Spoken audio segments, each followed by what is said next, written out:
seriously popular.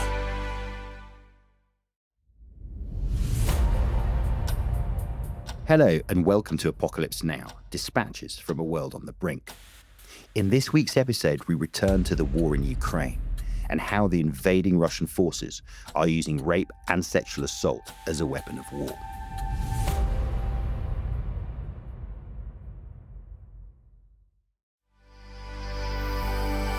If you like this episode, we think you'll love this. My name is Hermania, one half of Welcome to Magaland, the podcast that dishes on everything in the first 90 days of the Trump administration. Last week, we discussed everything from Ukraine, Melania's role, Elon, tariffs, cringy Democrats, and of course, Trump versus the American media. We know it's hard to keep up with everything, but your best chance is with us. Listen to Magaland every Monday, Wednesday, and Friday, wherever you get your podcasts.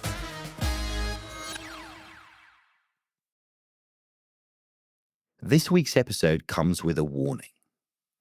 Please be aware that there are graphic and disturbing depictions of rape and sexual violence. Hello and welcome to Apocalypse Now, dispatches from a world on the brink, the Daily Mail's weekly global news podcast. I'm David Patrikarakos, and I've spent the last 15 years covering foreign affairs and conflict in some of the world's most dangerous places. But even I have to ask, are we now staring into the abyss? Russian occupation is not just changing one state flag to another. Russian occupation means enforced disappearances, torture, rapes, denial of your identity, forcible adoption of your own children, filtration camps, and mass graves. This is Russian occupation. And he beat her with a Kalashnikov gun, and she lost almost all of her teeth. He said, I never realised quite how well water conducts electricity until I'd been in the Russian prisons. They told me horrible stories, how they were beaten, raped, smashed into wooden boxes, their fingers were cut, their nails were torn away, their nails were drilled, they were electrically shocked through the genitalia. One woman told me how her eye was dug out with a spoon. They shot her husband, and after she ran, they catch her and they beat her and raped her. They've risked a lot. I mean, they've given their names, they've given their faces, they've told in graphic detail exactly what's happened to them. What is that for if they can't get justice?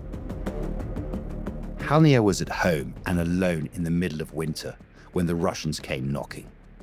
They said they were looking for Nazis and ordered the 62-year-old widow at gunpoint to run around naked in the snow before sexually violating her in the most grotesque manner imaginable. So begins Daily Mail journalist Andrew Gearing's frank and utterly horrifying story of Russia's use of rape and sexual assault as a weapon of war. In a recent report to the Human Rights Council, the Independent International Commission of Inquiry on Ukraine documented grave violations of international human rights law with regard to Russia's war in Ukraine. The Commission concluded that Russian authorities committed enforced disappearances and torture as crimes against humanity. Both were perpetrated as part of a widespread and systematic attack against civilians.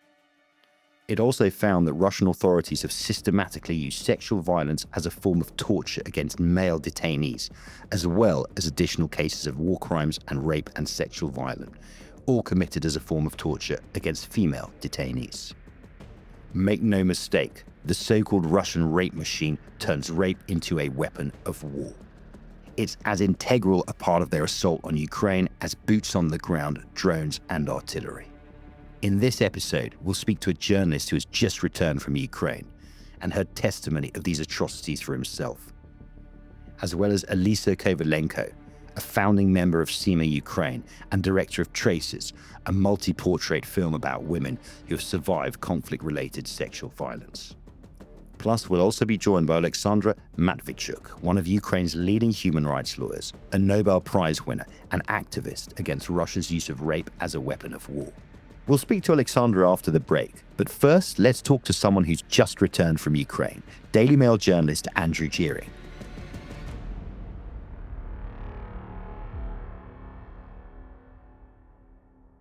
Andrew, we'll talk about the reporting you've been doing on the Russian rape machine in a minute.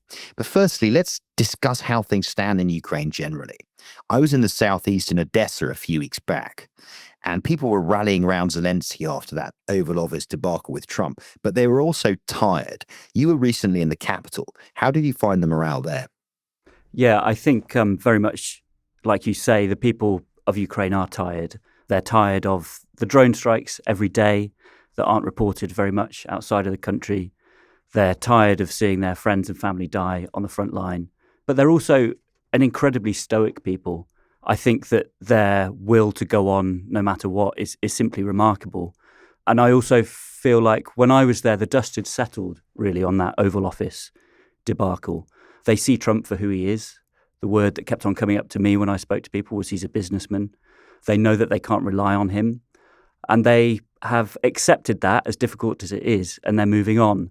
I also felt there was a real sharp contrast between the civilians that I spoke to and the soldiers. And the soldiers who I spoke to had a real determined optimism. And they also said, which I thought was really interesting, they felt like they were getting the support from Europe now. They said they are seeing some of the weapons start to come in, and they really feel like they can do the job. I think when we talk about Ukraine's determination to fight on, there is an understanding of what happens when the Russians come. I first encountered this when I got to Ukraine shortly after the all-out invasion of February 2022, just after the Ukrainians had liberated Bucha and uncovered the mass grave and all the victims of sexual violence. They know what is happening when Russians come to Ukraine. They know the violence, they know the torture, they know the looting, they know the murder. And I think this is something that they cannot and will not forget. Yes, well, exactly. And I think that's maybe partly what perhaps the administration in Washington doesn't quite appreciate about the Ukrainian people, in that, yes, they want peace.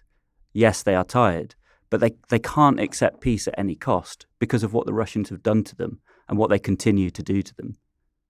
And I think as well, they also know the Russians. They understand their mentality. In the first episode of this series, Ukraine's former foreign minister, Dmytro Kuleba, made the point that while many in America and indeed Europe see Putin as a president, we should in fact see him as just the latest in a long list of Russian czars. If Putin were to lose in Ukraine, he would be the first czar to do so. This is unacceptable to him. Putin will keep going for Ukraine as long as he is alive. And for that reason, the Ukrainians must continue to resist him with everything that they have. I think that's a really interesting point as well, because there is this continuation of not just how Russia is run, but also the mentality in Russia. I mean, some of the accounts that we're going to talk about today are straight out of the accounts from the revolutionary wars in the early 20th century, after the 1917 revolution.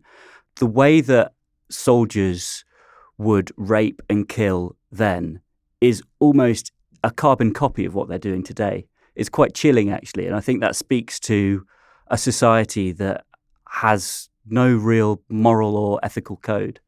I think it's a really interesting point that you raise. So much about the Russian army is atavistic. They still fight like they did 200 years ago, throwing, as they call them, meat waves. The Ukrainians call them meat waves, those waves of soldiers. When I was covering the Battle of Bakhmut, they would tell me about these former prisoners who were just charged towards their guns. And I asked them, do you get nervous? And the commander told me, well, some of the younger lads aren't used to it, but we just empty the machine gun and load it up again. Nothing has changed in 200 years, including the brutality, including the rape, including the almost serfdom of their own soldiers. This is who Ukraine is facing. Andrew, let's turn to the interview you did in country with Elisa Kovalenko, a founding member of Simi Ukraine and the director of Traces, a film about women who've survived conflict-related sexual violence. Just for context, can you give our listeners a little background on Elisa and her work? Yeah, so Elisa is a very, very remarkable individual. She's an incredibly brave filmmaker who has travelled to the front line countless times, got into Russian-occupied territory in 2014. But she's not only taken up the fight with her camera, she's taken up the fight with a gun. She told herself that if the Russians invaded, she would fight them with a gun. And that's exactly what she did in 2022. She picked up a gun, went to the front line in the Kharkiv region and fought them, miles away from her husband, miles away from their young son. It speaks to who she is as a person that she's able to do that. But the reason why I spoke to her was because, as you alluded to, she's one of the first members of SEMA Ukraine. SEMA means Speak Out in Swahili, and this is a group that was set up in 2019 for survivors of conflict-related sexual violence. And she was one of the first to give testimony, because Elisa herself was a victim of what we've termed the Russian rape machine. Okay, let's hear from Elisa. I'm a documentary director. So after Revolution, Dignity and Maidan, I felt that it's important to document what's happening in Donbass. And I went to Donetsk. It was very, very hard to work, and especially without accreditation, it was not easy. And at the moment, I decided to film Ukrainian military unit, Ukrainian army. And one day I had to go back.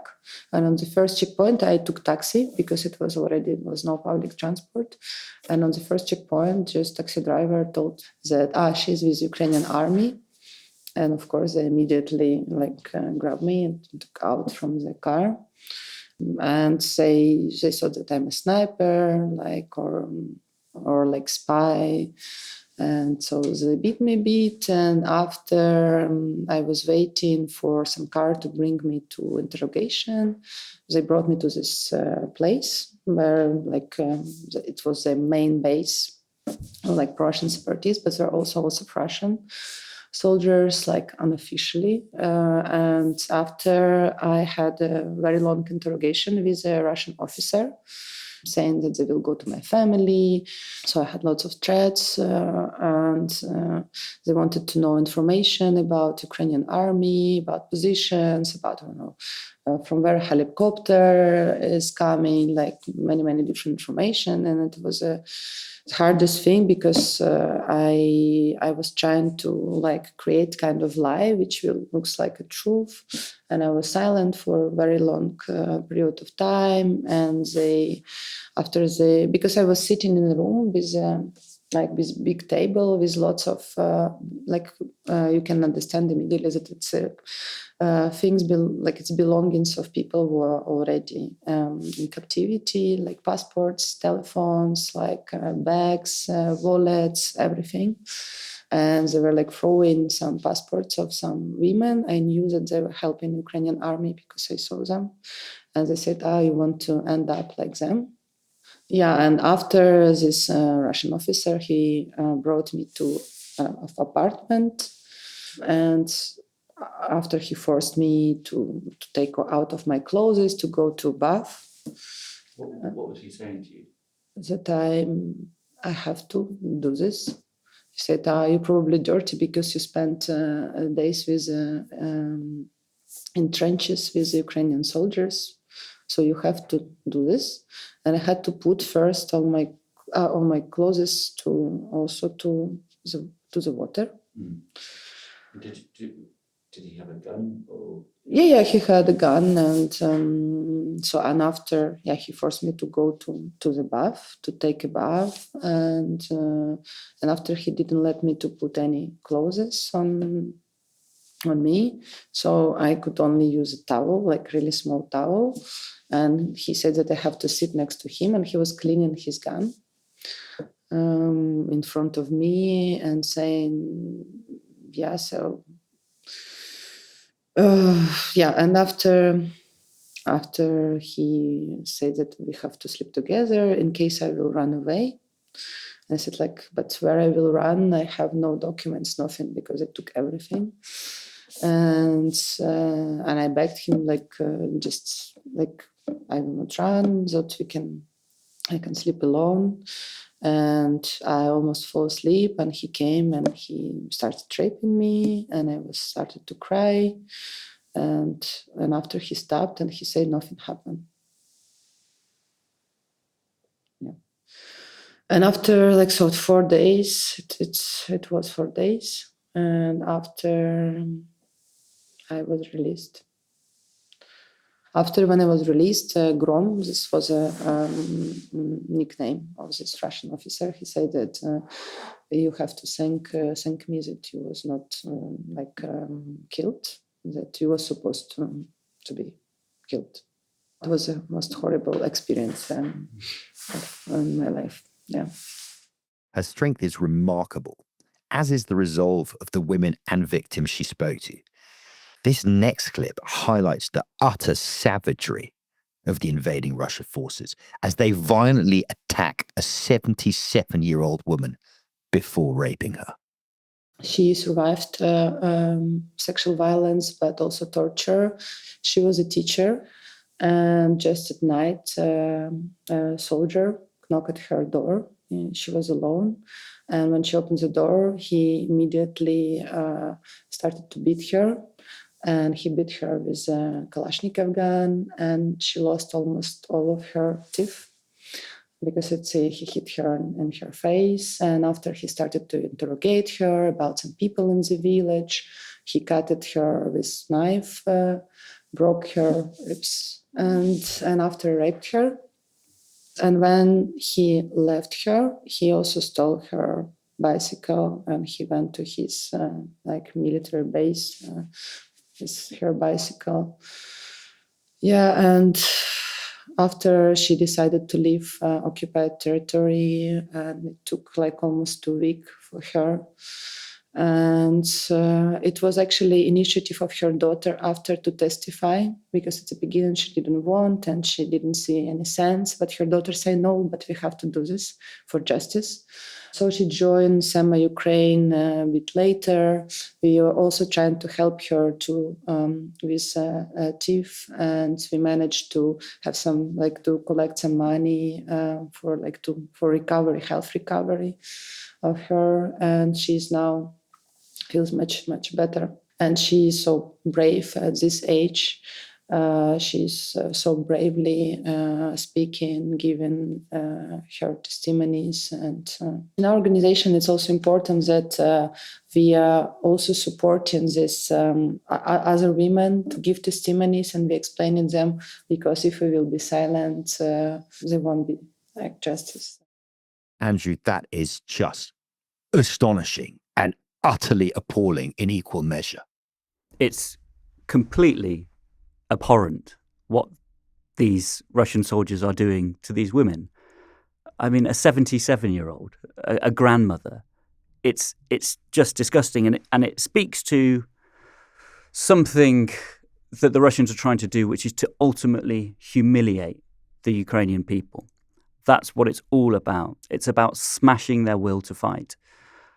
And the other thing, after hearing this testimony that Elisa told us, she said, this is a copy and paste of so many other testimonies that we've heard. In particular, the knock on the door, opening the door, and then the butt of the rifle in the face and smashing their teeth out. That is something that then has a lasting impact, because this woman had no teeth after this. It's something that the organisation, SEMA Ukraine, had to pay for to get her new teeth, which is all part of trying to improve her recovery. But can you imagine how many people there are out there who haven't managed to link up with this organisation that is based in Kyiv? It's a long way away from the occupied territories. And every day they look in the mirror and they have a reminder of the most awful thing that's happened to them in their life. I think when you talk about the desire to humiliate, the desire to degrade, and the copy-paste element, which means that it's planned. I remember being in Ukraine when the Ukrainians intercepted an audio between a Russian soldier and his wife. I'm sure you know about this, Andrew. It's very famous now, in which she gives her husband permission to rape Ukrainian women, as long, and I quote, as he wears protection. This is the degree to which rape is embedded within the Russian military. It is astonishing. Yes, so that is a clip that Elisa and I actually spoke about, because I asked her, when we talk about this rape machine, this systematic use of rape, are we saying this is top-down orders, or is it something else? And she said, well, with these examples, you're never going to be able to prove that there is a top-down order, but you do have these recordings, and that speaks to the culture within Russian society. She said, this is what you get when you have a culture that has no moral standards, that has no ethics within it. And she said she saw it with her own eyes with the soldier that raped her. She said it is evil in its purest form. That kind of evil begets its own reaction. The drive to push on, to find justice in these stories is remarkable. Let's now listen to Tiana's stories And we'll talk about what we've heard afterwards. They came to her house, they break in, and after they shot her husband, he survived, but they shot and they thought that he died. And after she ran, they catch her and they beat her and like raped her several times. And after they brought like first it was outside, and after they brought her inside the house and they raped her inside the house. Yeah, and after there was a bombing and they decided to leave, and that's after they found out that they didn't kill her husband. And even by some of the stories we've heard and that you've been writing about in the paper, there's a cruelty to this that is almost beyond comprehension. The almost casual nature of this utter brutality. It's savagery, isn't it? And something that was said to me, I think I said, they're animals. And Elisa said, they're not animals because no animal would think to do this. They're worse than animals. It's just, there are no words for this level of evil, for this depravity. And it's just unspeakable, really.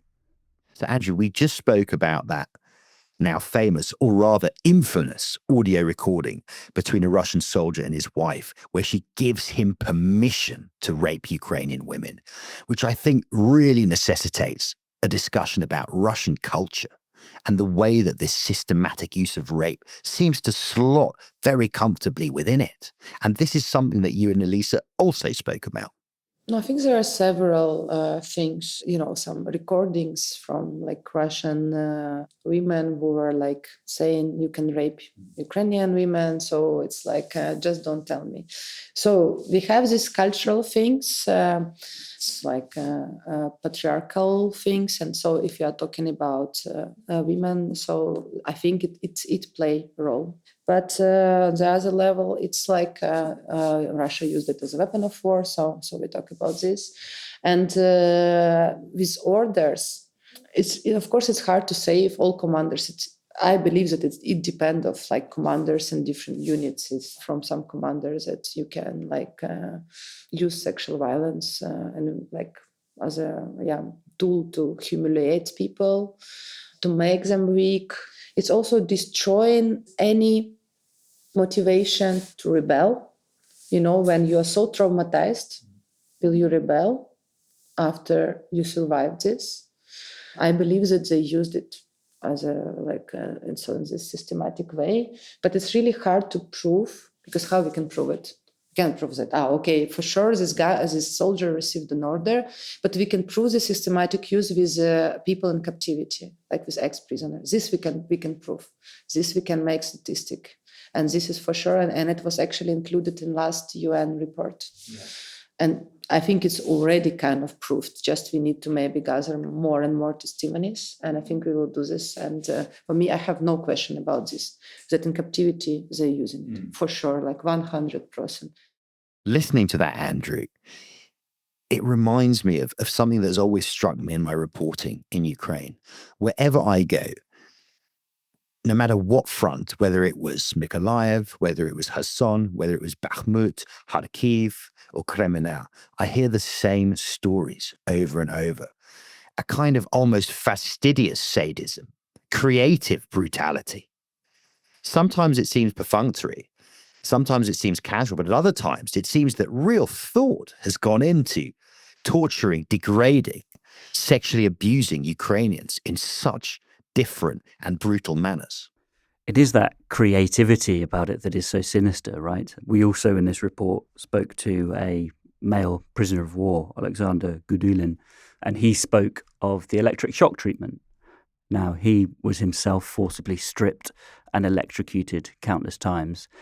He said, I never realized quite how well water conducts electricity until I'd been in the Russian prisons, where he'd been for almost 3 years. Another one of his comrades was forcibly stripped, humiliated, and made to perform a sex act on himself in front of a baying crowd of Russian guards. It's just really, really, there are no words for how abhorrent it is. But it also speaks to the systematic nature of it on top of that sickening creativity, in that by some estimates, 90% of prisoners of war have suffered violence, abuse, torture, a lot of it of a sexual nature. That is just an enormous amount of people that are suffering this at Russia's hands. And the thing that I think is hurting Ukrainians right now is there is no mention of this in Washington. There's no mention of this. When we're talking about land swaps, when we're talking about mineral deals, who's talking about justice for these people? Who is talking about holding these depraved men to account for what they've done? I think when we talk about the prevalence of it, its presence within almost all Russian military structures, stemming from the culture that brings these men up, then we understand that the end game to all of this is peace. But we are also dealing not just with war crimes, but crimes against humanity. What are your feelings? What are your hopes that some kind of justice will come for all of this? I think it's very difficult to say that there will be much justice the way things are looking at the moment. Elisa and her organisation have put forward to the UN a request to add Russia to the UN list of shame for the systematic sexual violence. They say that that would be one small step, one glimmer of hope that the international community is actually listening to their voices. But in terms of actual criminal action, I mean, it's not looking great right now, is it? And she says, as she hears the politicians speaking around the world about peace and without mentioning any justice for these people, she says, what am I supposed to say to these women whose testimonies we've heard today, whose testimonies she's took? What do I say to them? What do I say this was all for? They've risked a lot. I mean, they've given their names, they've given their faces, they've told in graphic detail exactly what's happened to them. What is that for if they can't get justice? However, she's still very, very resolute. And she said, we will continue to document Russia's crimes, come what may. They don't care about the political climate.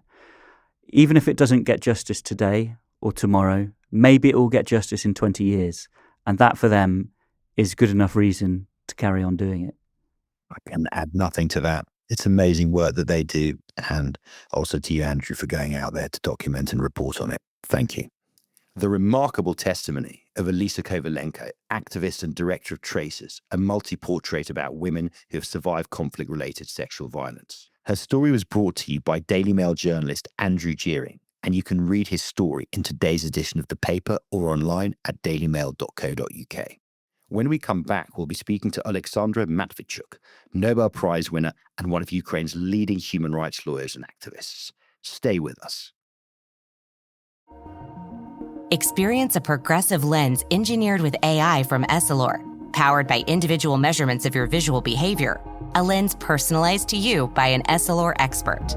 Discover Verilux XR Track and enjoy instantly sharp vision in motion and seamless transitions from near to far. Find your local Essilor expert today at Essilor.com.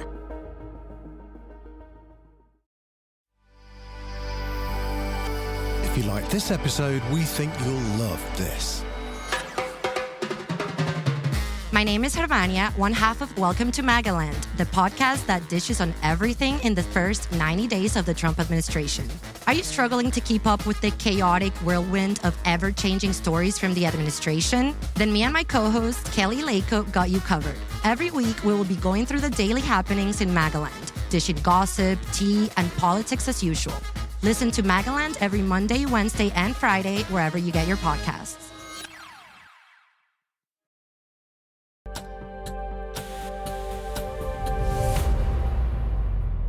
Welcome back to Apocalypse Now, dispatches from a world on the brink. Oleksandra Matvichuk is one of Ukraine's leading human rights lawyers and activists fighting against Russia's use of rape as a weapon of war. As part of the Center for Civil Liberties, she was awarded the 2022 Nobel Peace Prize, and she joins me now. Can we begin by talking about the work you do with the Center for Civil Liberties and how your focus and your work has changed since the Russian invasion? I and my team have been documenting war crimes in this war which Russia has started against Ukraine 11 years. But when Russia started a large-scale war, we faced with enormous amount of war crimes. So in order to be effective, we built the national network of local documentators. We covered the whole country, including the occupied territories. We joined our efforts with dozens of organizations from different regions. And working together, we jointly documented more than 84,000 episodes of war crimes. While this war turns people into the numbers, what we are literally doing, we are returning people their names. Because people are not numbers, and life of each person matters. You've called for Vladimir Putin and Russian soldiers to be tried in a special tribunal for the Russian invasion of Ukraine, stating that it could have a cooling effect on the brutality of human rights violations that Russian troops are committing. How has that been received? Let me remind our audience that Russians commit horrible crimes not just in Ukraine. They committed horrible crimes in Chechnya, in Moldova, in Georgia, in Mali, in Libya, in Syria, in other countries of the world. They have never been punished. Russians believe they can do whatever they want. So if we start a decisive legal actions, even if part of Russians start to be doubt that probably this time they will not avoid responsibility, this doubt will be converted in cooling effect to the brutality of human rights violations. And because we speak about ongoing war, we can save thousands, thousands, and thousands of lives. Conflict-related sexual violence has been described as Russia's weapon in this war. Why is it so prevalent among Russian forces, do you think? I remember meeting a male victim in Kherson, and it seemed to me that humiliation and just pure sadism is at the heart of so much of this. Sexual violence, it's a weapon of the war which Russian army is using because this crime has a very sensitive nature. Through this crime, through targeted the concrete individuals, Russians can target the entire community. How it works? The survivors of sexual violence, they feel shame. Their neighbors, their relatives, their families, they feel guilt because they couldn't stop it. And other members of community, they feel fear because they can be subjected to the same treatment. So all this complex mixture of different feelings like shame, guilt, and fear, they decrease the social connections between members of community and help Russia to say the control over the occupied regions. As you rightly say, Russia's actions, its brutality, are not confined to Ukraine. We've seen them in Chechnya, we've seen them in Georgia, we see them in Syria. How hopeful are you that Russia's crimes will ultimately be punished? I think that it's our responsibility to break the circle of impunity which Russia enjoyed for decades, not just for people in Ukraine, not just for people who have already suffered from Russian war crimes in other countries, but in order to prevent a next Russian attack to the next nation. And I know that there is no guarantee in our life at all, but we have a chance. So let's use this chance. Earlier, we spoke to Alyssa Kovalenko of SEMA Ukraine, and her testimony of sexual atrocities being committed by Russian forces was appalling. What sort of things are you hearing and seeing? I spoke with hundreds of people who survived Russian captivity, men and women, civilian and military. They told me horrible stories, how they were beaten, raped, smashed into wooden boxes, their fingers were cut, their nails were torn away, their nails were drilled, they were electrically shocked through the genitalia. One woman told me how her eye was dug out with a spoon. There is no legitimate reason in doing such things. There is also no military necessity in it. Russians have done these horrible things only because they could. Elisa said that at first no one wanted to come forward because of the stigma around these attacks. You have also talked about this. Does this not compound the problem hugely? Sexual violence is always the most hidden crime in all armed conflicts in different parts of the globe. It's always like this. And this fact that there are survivors from sexual violence who are ready to speak about this publicly, men and women, this can be just indicator of the real scope of the problem, because we have to understand that majority of people will keep silence. We talk about Russia's war in Ukraine, but it's something else. It's also an occupation of Ukraine. Can you talk to me specifically about how sexual violence is used in the occupied territories of Ukraine to cow the local populations there? First, I would like to describe what occupation is general, because I understand that it's not very visible for people abroad. Some of people think that the war is so horrible that, okay, occupation is not according to international law, but at least it decreased human suffering. So let me assure you that occupation doesn't decrease human suffering. Occupation just makes human suffering invisible. Occupation is the same war, but just in another form. Because Russian occupation is not just changing one state flag to another. Russian occupation means enforced disappearances, torture, rapes, denial of your identity, forcible adoption of your own children, filtration camps, and mass graves. This is Russian occupation. So sexual violence is just one of instruments of terror which Russians used against civilians in order to save control over the region. And for 11 years, we have been documenting how Russian troops physically exterminate active local people, mayors, journalists, children writers, musicians, teachers, environmentalists, priests, any active people of community. They use different instruments, and sexual violence is one of them. I think this is really important. Sexual violence is part of the broader Russian toolkit of aggression in Ukraine. So can you speak to me about something that is perhaps even less talked about? The sexual violence being committed by Russian forces against men. Unfortunately, when we speak about people in Russian captivity, sexual violence is used in almost all illegal places of detention against men and women. It's very widespread, and that is why the UN commissioned an inquiry in their recent report presented torture and sexual violence as a crimes against humanity, and they told that it's institutionalized practice, which is used by Russian state as a method of war. And what I know from my own experience, being a lawyer, not being a psychologist, that sexual violence and all other kinds of torture, it ruins not just the body of people, it ruins their personality. Can we speak about this a bit more?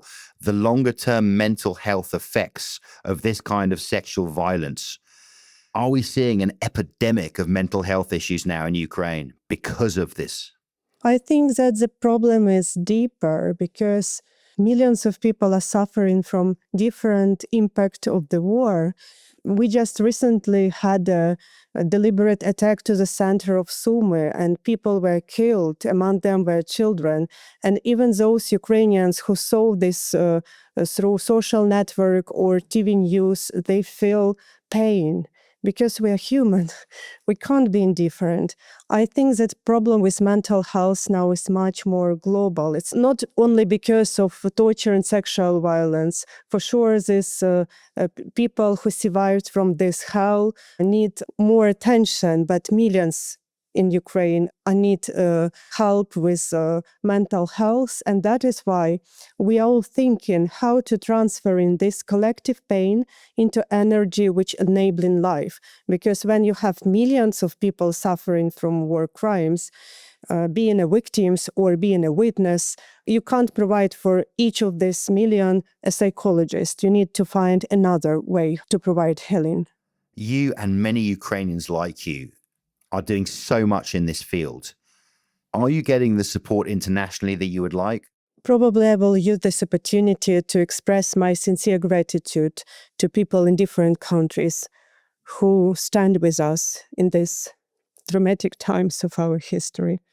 It's very important to know that we are not alone fighting with such enormous opposing power. The truth is also that there is law, there is politics, and there is gap. And there are a lot of things which have to be done, but it's not considered yet. For example, a creation of special tribunal on aggression. We are waiting for it for 3 years. And when I speak with presidents, with members of governments, of parliaments, I saw that they still look to the world through the lens of the Nuremberg trial, where Nazi war criminals were tried only after Nazi regime had collapsed. In past century, it was an essential step to establish law and justice. But we live in new century. We cannot wait. Justice shouldn't be dependent on the fact how and when the war will end, which means that we have to fulfill our historical obligation and to create a special tribunal on aggression now, to hold Putin, Lukashenko, and top political leadership and high military command of the Russian state accountable. On a personal level, as a Ukrainian, as a woman, are you hopeful for the future of your country and its women? I know enormous amount of fantastic women in different fields of Ukrainian society. Women joined armed forces. Women coordinate civil initiatives. Women document war crimes. Women take political decisions. Women are in the far front of this battle for freedom and democracy because bravery has no gender. And in this war with Russia, we are fighting for our daughters because Russian world, they provide for women only assigned role in family and society, because this is a basis for authoritarian regime, how people treat each other in society. It's always reflect a society idea what the government is doing towards its own people. And that is why, for example, in Afghanistan, women are prohibited to study in school. And recently, Taliban prohibit women even to speak in the front of men. So in this war, we are fighting for our daughter. We want our daughters will never face a situation that they have to prove to someone that they are also a human beings. And you ask me about hope. I define a hope in a very specific way. Hope, it's not a confidence that everything will be fine, but this is a deep understanding that all our efforts have a huge meaning. Thanks to my guests today, Alexandra Medvedchuk, Alisa Kovalenko, and Andrew Gearing. And to you for listening. If you or anyone you know has been a victim of rape or sexual assault, you can get help at Rape Crisis England and Wales. Go to www.247sexualabusesupport.org.uk. Join me, David Patrikarakos, next time as we continue to bring you dispatches from a world on the brink. Don't forget to follow us on Twitter, TikTok, and Instagram at Apocalypse Now Pod. And you can get in touch via email at apocalypsenowpod@dailymail.com. We'll see you next week as we ask once again, Apocalypse Now?